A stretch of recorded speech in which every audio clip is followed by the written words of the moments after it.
사랑하는 성도 여러분, 우리 성도님들의 지난 한 주간의 삶이 주님의 값없는 은혜와 사랑 가운데 평안하신 줄 믿습니다. 우리 양옆에 계신 우리 성도님들과 함께 이렇게 인사하고 인사를 나누고 시작했으면 좋겠는데요. 첫 번째로는 이렇게 인사했으면 좋겠습니다. 우리 성도님이 계셔서 참 좋습니다. 시작. 네, 참 좋습니다. 정말 좋습니다.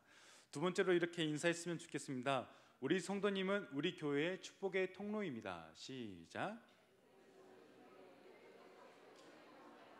네, 우리 성도님께서 우리 교회 축복의 통로일 줄 믿습니다. 마지막 세 번째로 이렇게 인사했으면 좋겠습니다. 오늘 또 말씀으로 승리합시다. 시작. 아멘. 오늘 또 말씀으로 승리하는 우리 수인중학교의 모든 성도님들 되길 소망합니다. 오늘 말씀과 예배를 사모하며 이 자리에 나오신 우리 수인중학교의 성도님들께 주님의 값없는 은혜와 사랑이 가득하길 소망합니다. 잠시 기도하고 말씀을 나누도록 하겠습니다. 은혜와 사랑이 풍성하신 하나님 아버지, 오늘 또 저희의 삶 가운데 속에서 예배할 수 있는 처소로 인도하여 주심에 감사드립니다. 지난 한 주간의 삶을 살아가며 때로는 넘어지고 때로는 하나님의 방법대로 살아가지 못한 저희들의 죄와 무지함을 바라보지만 주님께서 귀한 이 자리로 인도하여 주셨사오니 주여 말씀하여 주시옵소서. 치열한 삶의 현장에서 무너지고 억눌렸었던 몸과 마음의 상처들이 치유되게 하여 주시며 주님의 말씀을 통해 큰 위로를 받고 회복함으로 다시 세상 가운데 나갈 수 있도록 주여 이 예배의 자리에 함께하여 주시옵소서. 감사드립니다. 거룩하신 예수 그리스도의 이름으로 기도드립니다. 네, 지금부터 제가 들려드릴 이 예화는 한 소년과 할머니의 우연적 만남 가운데 이루어졌던 에피소드를 들려드리려고 합니다. 어느 조용한 시골 마을에 하나님을 만나고 싶어하던 한 소년이 있었습니다. 그 소년은 어떻게 해야 하나님을 만날 수 있을까 고민하는 끝에 자신이 가장 좋아했던 초콜릿과 음료수를 배낭에 넣고 하나님을 만나기 위해 무작정 여행길에 떠나게 됩니다. 그렇게 부푼 마음을 안고 길을 걷고 있는데 소년은 길가에 앉아 쉬고 있는 할머니를 바라보게 됩니다. 소년은 어떻게 했을까요? 그냥 갔을까요? 아니면 자신이 가지고 있었던 것들 중에 가장 소중한 것을 나누어 줬을까요? 몇 번일까요? 답은 몇 번일까요? 1번일까요? 2번일까요? 1번일까요? 나누어 줬을까요? 나누지 않았을까요? 우리 중고등 아이들과 똑같은 것 같습니다. 절대 대답 안 하거든요. 답은 바로 나눠주었습니다. 그 할머니에게 나눠주었습니다. 그 소년이 바라보았던 할머니는 매우 지쳐 보였고 배고파 보였습니다. 할머니의 모습을 본 소년은 자신이 가장 좋아하고 아끼던 소중한 초콜릿을 건네주게 됩니다. 소년은 자신이 건넨 초콜릿을 받아 맛있게 드시고 자신을 향해서 활짝 웃으시는 할머니의 모습이 너무나 아름다워서 이제는 자신이 가지고 있었던 음료수 또한 할머니에게 건네드리게 됩니다. 그런데 어떤 이유에서인지 그 소년과 할머니는 자신들이 머물렀었던 그 자리에서 한 번도 움직이지 않고 서로를 향해 간혹 미소를 띄울 뿐 말 한마디도 하지 않고 계속해서 그 자리에 머물게 됩니다. 그렇게 시간이 얼마나 흘렀을까? 소년은 이제 피곤함을 느끼고 자신의 집으로 돌아가기 위해 그가 머물렀던 자리에서 일어납니다. 그런데 그가 곧장 집으로 향하지 않고 잠시 발걸음을 멈추어서 자신과 함께 앉아 있었던 할머니에게 들려서 할머니를 꼭 안아드리고 집으로 향하게 됩니다. 집으로 돌아오는 소년의 얼굴에는 웃음이 가득하고 행복이 넘쳐 보였습니다. 이런 그 아들의 모습을 보고 소년의 어머니는 이렇게 묻습니다. 애야, 오늘 무엇을 했기에 너는 즐겁고 행복해 보이니? 이러한 질문을 받은 소년은 자신의 어머니에게 이렇게 대답합니다. 엄마, 제가 하나님을 만나기 위해 길을 가던 중에 정말 하나님을 만나게 되었어요. 그리고 제가 하나님께 소중한 것을 드렸어요. 엄마, 그거 아세요? 제가 이제껏 봤던 미소 중에서 가장 아름다운 미소를 보이셨고 나를 향해 보이셨어요. 그렇다면 소년에게 귀한 것을 받은 할머니는 어떻게 되었을까요? 할머니 또한 피곤하셨는지 소년이 떠난과 동시에 할머니 또한 곧장 집으로 향하게 됩니다. 집에서 할머니를 기다리며 맞이한 할머니의 아들은 놀라 이렇게 묻습니다. 어머니, 지금까지 제가 보았던 어머니의 모습 중에서 가장 행복해 보이고 평안해 보이세요. 오늘 어머니에게 무슨 일이 있었나요? 라고 이렇게 묻습니다. 이 아들의 질문에 할머니는 기쁨과 감격에 차 이렇게 말합니다. 아들아, 오늘 길가에 앉아서 잠시 쉬고 있는데 저 멀리서 하나님이 다가와 내가 외롭지 않게 나와 함께 해 주셨고 나에게 먹을 것을 나누어 주었단다. 너 그거 아니? 내가 보았던 그 분은 훨씬 젊고 인품이 뛰어나신 분이더구나. 사랑하는 성도 여러분, 여기에서 이 예화 성도 여러분들에게 들려드린 이 예화 가운데 속에서 소년과 할머니는 누구를 만난 것입니까? 바로 서로의 모습 가운데 속에서 자신들이 그토록 만나고 싶어하던 하나님의 모습을 그들은 만나게 된 것입니다. 그들의 만남은 우연처럼 보일 수 있으나 저희의 믿음의 사람들의 관점에서는 이들의 만남이 결코 우연이 아닌 하나님의 일하심과 개입하심이 있는 줄 믿습니다. 오늘 저희가 함께 나누게 될 말씀 가운데 속에서도 이와 비슷한 이야기가 기록되어 있습니다. 바로 예수님과 사마리아 여인의 그 만남 가운데 이루어진 대화입니다. 오늘 하나님께서 저희에게 들려주시는 말씀을 통해 저희의 자아가 깨어지고 정욕이 깨어져서 하나님만을 바라보며 들려지는 말씀이 곧 저희의 말씀이 될 수 있도록, 그리고 그 말씀 가운데 믿음의 결단이 서길 주의 이름으로 소망합니다. 첫 번째로는 예수님께서는 죄와 허물이 많은 사마리아 여인을 만나 주셨습니다. 오늘 함께 교독하지 않았지만 본 장에 기록된 7절 말씀을 다 함께 한 목소리로 교독하도록 하겠습니다. 7절 말씀을 함께 교독하도록 하겠습니다. 함께 읽겠습니다. 시작. 사마리아 여자 한 사람이 물을 기르러 왔음에 예수께서 물을 좀 달라 하시니. 아멘. 예수님께서는 유대 땅에서 제자들을 부르시고 복음을 증거하신 후에 더 많은 사역들을 감당하시기 위해 갈릴리로 향하게 되십니다. 그런데 여기서 저희가 주의 깊게 살펴봐야 할 것은 예수님께서 사절에 기록된 것처럼 유대에서 갈릴리로 향하는 그 루트를, 그 여정을 사마리아를 통과하게끔 정하셨다는 것입니다. 당시 정통 유대인들에게는 사마리아인들을 마주하고 그들의 땅을 밟고 통과하는 것, 그리고 심지어는 그 땅에서 나는 음식 또한 부족한 것이라 여겼기 때문에 이러한 예수님의 행동과 말씀이 도통 이해가 되지 않는 것이 사실입니다. 주석 자료를 참고해서 보면은 당시 유대에서 갈릴리로 향하는 길은 여러 방법이 있었다라고 합니다. 첫 번째는 사마리아 땅을 통과하지 않고 해변으로 이동하는 그 방법과, 두 번째로는 요단강 동편의 베레아를 통과하는 방법이 있었다고 하는데요. 이러한 방법들이 있었음에도 불구하고 예수님께서는 그 사마리아 땅을 밟기 위해 그 땅을 통과하려고 하십니다. 분명 이런 예수님의 언행들은 바리새인과 사두개인들이 본다면 또다시 정죄하고 그를 어떻게 하면 죽일까 하는 의논의 상황 가운데 속에서 있을지 모르겠지만, 그때 그분께서는 그 자신의 뜻을 굽히지 않고 그대로 향하십니다. 왜입니까? 바로 그곳에는 예수님과의 만남이 필요한 한 여인이 있었기 때문입니다. 그 여인이 누구입니까? 바로 성경에서 이름도 기록되지 않는 한 사마리아 여인입니다. 이 여인은 어떤 여인이었습니까? 죄와 허물이 가득한 여인이었습니다. 저희 16절부터 18절 말씀을 함께 읽도록 하겠습니다. 함께 읽겠습니다. 시작. 이르시되 가서 내 남편을 불러오라. 여자가 대답하여 이르되 나는 남편이 없나이다. 예수께서 이르시되 내가 남편이 없다 하는 말이 옳도다.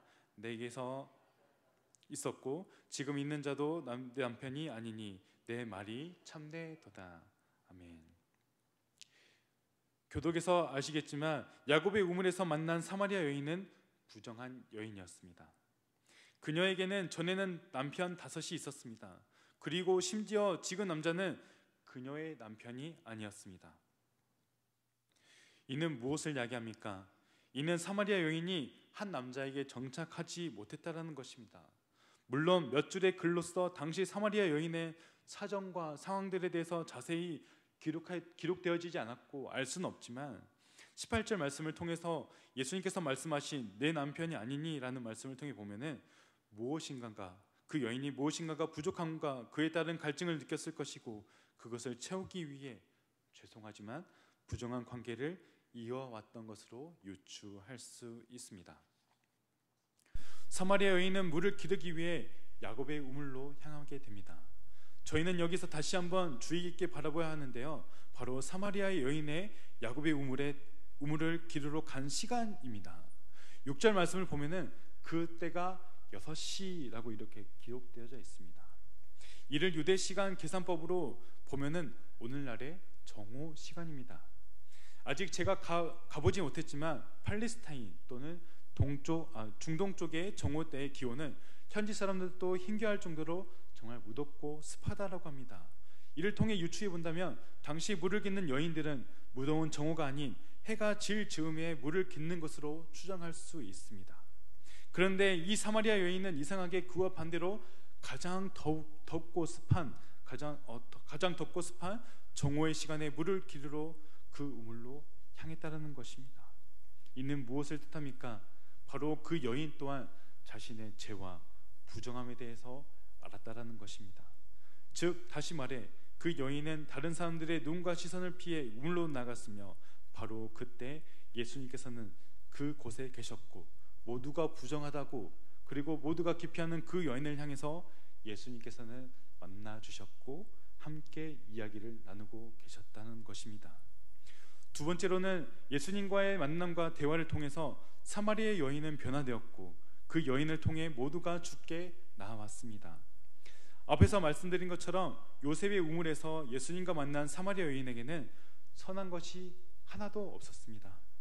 그런데 예수님께서는 그런 여인을 향해 나아가 요청합니다. 뭐하라고요? 나에게 물을 좀 달라라고 말이죠. 이러한 예수님의 태도와 행동에 그 여인은 의구심을 품습니다. 왜냐하면 자신은 사마리아인들도 멀리하는 죄와 허물이 많고 부정한 자였으며 그 무엇보다 유대인들이 사마리아인들과는 상종하지 않는다는 것을 그 여인 또한 잘 알았기 때문입니다. 예수님의 태도와 행동에 의구심을 품은 사마리아 여인에게 예수님께서는 말씀하십니다. 오늘 본 장에 기록되어진 10절 말씀을 다 함께 한 목소리로 교독하도록 하겠습니다. 10절 말씀을 함께 읽겠습니다. 시작. 예수께서 대답하여 이르시되 내가 만일 하나님의 선물과 또 내게 물을 좀 달라 하는 이가 누구인 줄 알았더라면 내가 그에게 구하였을 것이요 그가 생수를 내게 주었으리라. 아멘. 여기서 예수님께서는 사마리아 여인의 두 가지 무지에 대해서 지적하고 계십니다. 하나는 예수님께서 말씀하신 선물에 대해 사마리아 여인은 알지 못했다는 것이고, 또 다른 하나는 자신의 앞에 서 있는 분이 누구인지를 그 여인은 몰랐다라는 것입니다.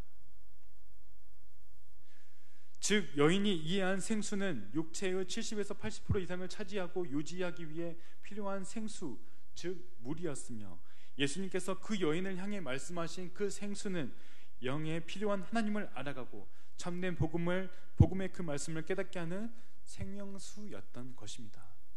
계속해서 예수님과 여인의 대화는 이어지게 됩니다. 여인은 예수님께 묻습니다. 당신이 야곱의 우물보다 크니까, 야곱보다 크니까 라고 말이죠. 이 여인의 물음을 통해 볼 때 기본적으로 사마리아인들 역시 야곱을 자신의 조상으로 믿고 있었으며 비록 이방인들에 의해 혼혈인이 되었으나 여호와 중심의 신앙관과 그에 따른 민족적 자부심이 있었음을 알 수 있습니다. 비록 죄와 허물이 많은 부정한 여인이라 할지라도 그 여인 또한 야곱의 후손으로서 여호와 중심의 신앙관과 자부심이 그 여인에게 있었음을 알 수 있습니다. 하여 사마리아의 여인에게는 확신이 있었습니다.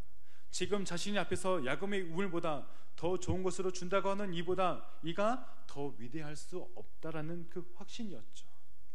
하지만 사마리아 여인에게는 적지 않은 심경 변화가 일어나고 흔들리게 됩니다. 오늘 본 장에 기록된 15절 말씀을 함께 교독하겠습니다. 15절 말씀입니다. 함께 읽겠습니다. 시작. 여자가 이르되 주여 그런 물을 내게 주사 목마르지도 않고 또 여기 물 기르러 오지도 않게 하소서. 아멘. 아직까지도 사마리아 여인은 예수님께서 말씀하신 영원히 마르지 아니하는 그 물에 대한 참된 의미와 뜻을 알지 못했습니다. 그 여인이 예수님께 구한 것은 자신이 현재 알고 있는 그대로의 물질적인 물이었으며 남들의 눈치를 보며 힘들게 물을 깃는 자신의 수고를 덜고자 함에 따른 그 여인의 요청이었습니다. 이에 예수님께서는 그동안 자신이 말했던 영원히 마르지 않는 물에 대한 의미를 깨닫게 하기 위해 그 여인의 죄와 허물에 대해 짚고 넘어가십니다. 내 남편을 데리고 오라. 이 사마리아 여인에게는 흠이 있었습니다. 앞에서도 말씀드린 바와 같이 어떤 이유에서 남편 5이 있는지 모르겠지만 그 여인에게는 죄였고 그것이 수치였습니다. 하지만 영원히 마르지 아니하는 생수를 얻기 위해서는 자신의 죄와 허물을 인정하고 고백할 수밖에 없었습니다. 그 여인은 자신의 죄와 허물을 고백을 통해 자신 앞에 서 있는 분이 누구인지를 알았습니다. 9절에 기록된 것처럼 유대인에서 11절에서와 같이 주여, 그리고 19절에서와 같이 선지자, 그리고 마지막으로 25절에서와 같이 하나님의 외아들이신 그리스도이심을 그 여인은 예수님의 그 만남과 그 대화를 통해서 총 4차례의 신경 분할을 통해 그분이 누구인지를 깨닫게 되었다라는 것이죠. 또한 그 여인은 자신에게 수차례 언급되었던 마르지 않는 물에 대한 의미에 대해서 알게 되었다는 것입니다. 그것은 무엇입니까? 자신의 수고와 노력으로는 결코 채울 수 없는 하나님의 복된 말씀과 기쁨과 평안이라는 것입니다. 그 사마리아 여인에게 깨달음과 변화는 또한 어떠한 효과를 가져오게 되었습니까? 수가성 여인에 있는 사마리아인들이 하나님의 외아들이신 예수님께 나아왔다라는 것입니다. 사랑하는 수인중앙교회 성도 여러분, 오늘 저는 단 위에 서기 위해 말씀을 준비하면서 부족하지만 저의 삶을 돌아보게 되었습니다. 과연 저의 삶에서 진정으로 하나님을 만나고 경험했으며 그분의 임재하심을 통해 사역에 임하고 있는지를 말이죠. 저는 죄가 많고 흥이 많은 자였습니다. 우리 성도님들께서 저를 어떻게 보시는지는 잘 모르겠지만 저는 순간 욱하는 성격으로 화를 이기지 못해 일을 그르치는 것이 일수였습니다. 그리고 육신의 정욕을 이기지 못해 음란의 생각에 사로잡혀 있었던 자였습니다. 또 입술이 부정하여서 될 일도 되지 않게 했던 자였습니다. 또한 남을 미워하고 시기했던 자였습니다. 이러한 삶을 살아가고 있었던 저에게 하나님께서는 신학도로서 길을 열어주셨고 저를 불러주셨습니다. 너의 흠과 허물을 그리고 모든 자아를 내려놓고 죽도록 충성하라. 저는 남들에 비해 부족함을 알기에 열심히 했습니다. 공부가 부족하면 공부를 더 열심히 했고 다른 이들에 비해 일하는 능력이 부족하면 밤을 지새워서라도 그 일을 다 마쳤습니다. 그렇게 충성했고 그렇게 열심히 했습니다. 그런데 그렇게 열심히 하면 할수록 제 안에는 이상하게도 공허함이 존재했습니다. 말씀 가운데 속에서 살펴본 저의 삶은 예수님을 만나기 전 사마리아 여인의 모습과 같았습니다. 공허함을 채우기 위해 저는 말씀과 기도, 즉 하나님의 생각과 방법이 아닌 세상의 것으로 채우려고 했습니다. 좀 더 좋은 학교를 졸업하고 세상적 스펙을 쌓기 위해 하기를 위해 더 공부하려고 했습니다. 어떻게 하면 좋은 말씀을 선포할 수 있을까 고민하면서 영성을 쌓는 것이 아니라 스킬을 키우려고 노력했습니다. 그러한 삶을 지속하다 보니 저에게는 선한 것이 하나도 남지 않았습니다. 더 공허했고 갈증을 느꼈고 하나님과의 인격적인 그 만남과 그분의 의로 인함이 아닌 저의 노력과 저의 지식으로 해왔음을 보게끔 하셨습니다. 저는 말씀을 맺기 전 약 2000년 전 당시에 예수님께서 사마리아 여인에게 말을 걸었던 것처럼 저 또한 사마리아 여인에게 말을 걸고 싶습니다. 예수님을 처음 마주했었던 기분은 어땠는지, 또 예수님과의 만남과 대화 가운데 속에서 그리고 그 변화되는 그 기분은 어떠했는지를, 그리고 그 변화된 삶을 통해서 그 여인은 어떠한 삶을 살았는지를 그 여인에게, 사마리아 여인에게 오늘 묻고 싶습니다. 사랑하는 수인중앙교회 성도 여러분, 적용 질문 드립니다. 현재 나의 삶 가운데 속에서 비추어진 나의 모습은 사마리아 여인의 모습입니까? 아니면 진정으로 하나님을 만나고 경험한 세상의 것이 아닌 하나님 것으로 채워지는 성령 충만, 은혜 충만한 삶입니까? 늘 말씀 가운데 속에서 고민하시면서 늘 하나님과 함께 나의 모든 것을 내려놓고 세상의 것이 아닌 헛되고 헛된 세상의 모든 것을 버려버리시고 이 시간 나에게 선한 것으로 채워주실 그 하나님만을 바라보시면서 하나님만을 의지하시면서 나아가길 주의 이름으로 소망합니다. 잠시 다 함께 기도하도록 하겠습니다. 하나님, 오늘 또 말씀하여 주시어 감사합니다. 주님께서 들려주신 말씀들을 통해 저희의 삶을 돌아보게 하시고 죄와 허물 모든 것을 내려놓을 수 있는 믿음과 용기를 허락하여 주시옵소서. 세상의 것에 갈증을 느끼며 공허함을 느낀 사마리아 여인이 예수님과의 극적인 만남과 대화를 통해 그 여인의 삶이 변화되었던 것처럼 죄악이 가득한 척박한 삶을 살아가고 있는 저희에게 그 여인 예수님을 처음 만나고 경험했었던 뜨거운 순간을 기억할 수 있도록 주여 인도하여 주시옵소서. 세상의 것으로 풍족하게 가득 채우는 것이 아니라 비록 육의 것은 부족한다 할지라도 영의 것으로 풍족함을 채울 수 있도록 주여 인도하여 주시옵소서. 감사드립니다. 거룩하신 예수 그리스도의 이름으로 기도드립니다.